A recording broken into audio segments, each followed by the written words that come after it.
Assalamualaikum warahmatullahi wabarakatuh.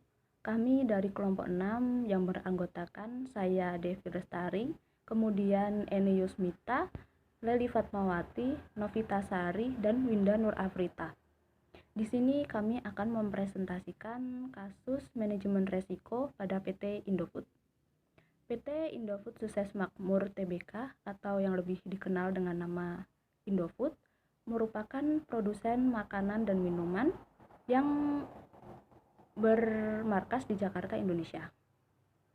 Perusahaan ini didirikan pada tanggal 14 Agustus 1990 dengan nama PT Penganjaya Intikusuma. Kemudian pada tanggal 5 Februari 1994 dikenal sebagai PT Indofood Sukses Makmur.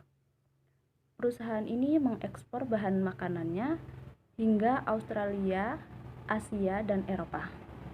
Materi selanjutnya akan dibacakan oleh Eni Yusmita.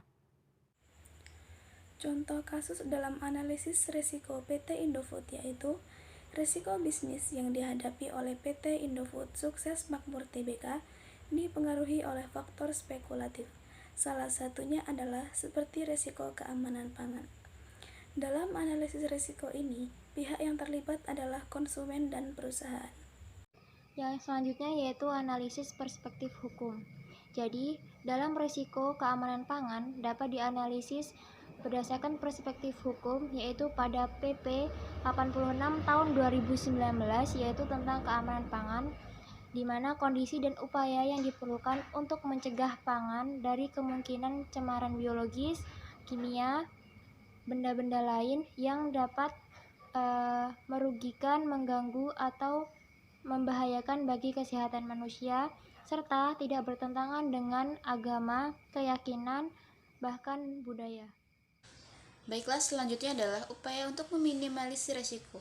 Seseorang itu perlu melakukan upaya seperti menjaga kebersihan bahan pangan dan pangan yang sudah jadi.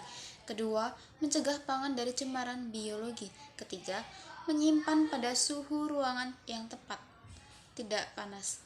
Yang keempat, memastikan keamanan kemasan. Yang kelima, memperhatikan jarak, tanggal produksi, dan tanggal kadaluarsanya.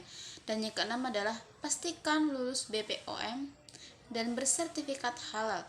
Dampak yang ditimbulkan dari kasus tersebut adalah untuk konsumen, apabila keamanan pangan tidak terjaga, akan membahayakan kesehatan bagi konsumen. Dan untuk perusahaan, apabila terjadi kerusakan pada pangan, akan mengakibatkan perusahaan rugi dan juga nama perusahaan akan tercemar. Baik, yang terakhir adalah rekomendasi agar kasus serupa tidak terjadi lagi. Perseroan senantiasa menerapkan good manufacturing practice untuk memastikan produk dibuat dengan proses yang higienis dan menghasilkan kualitas yang baik. Untuk solusi dalam menangani itu semua, dilakukan pengendalian dengan memperketat pengawasan, mulai dari proses pemilihan bahan baku sampai proses produksi dan juga proses distribusinya. Sekian presentasi dari kelompok kami. Maaf apabila terjadi kesalahan, saya akhiri. Wassalamualaikum warahmatullahi wabarakatuh.